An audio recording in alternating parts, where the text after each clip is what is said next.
மீட்பெரும் சகாயருமா இருக்கிற இயேசு கிறிஸ்துவின் நாமத்தில் உங்கள் யாவருக்கும் அன்போடு கூட வாழ்த்துகிறோம்.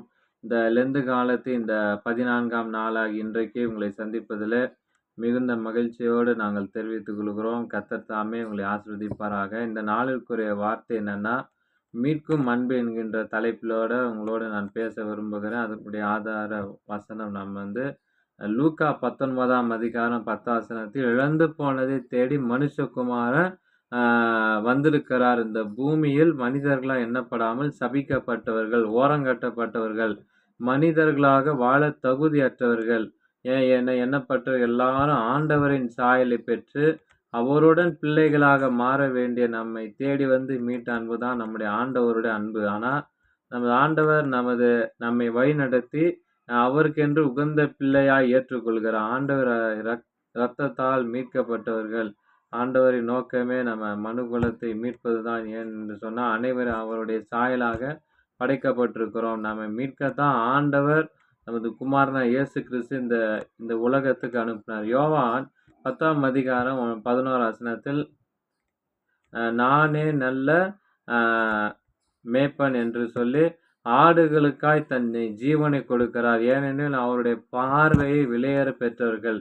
நம்மை மீட்பதுதான் அவருடைய ஆசை. லூக்கா 15:46 காணாமல் போன ஆட்டை கண்டுபிடித்து விட்டேன் என்று வசனம் சொல்லுகிறார். மார்க்கு 2ஆம் அதிகாரம் 13-17 வாசிக்கிற, அன்பு நிறைந்த ஆண்டவர் பாவிகளுடன் ஓரங்கட்டப்பட்ட மக்களுடன் உணவு அருந்த விரும்புகிறாராம். அவர்களுடன் ஐக்கியப்பட விரும்புகிறார். லேவியினுடைய இருதயம் பார்த்தீங்கன்னா கடவுளின் வார்த்தையால் தொடப்பட்டு தன்னிலே உணர்ந்தார். தன்னை யாருமே மதிக்காம தன்னை ஒரு சாபத்தின் பிறவியா எண்ணி காலங்களை எண்ணி ஆண்டவருடன் செல்ல அவருடைய வாழ அவருக்காய் ஊழியம் செய்ய தன்னை அர்ப்பணிக்கிறார்.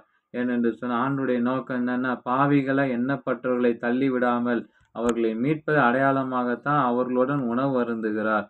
உணவு அருந்துதல் உறவின் அடையாளம். ஆனாலும் 1,20,000 சிறு குழந்தை அழிவதை ஆண்டவர் எண்ணினார்.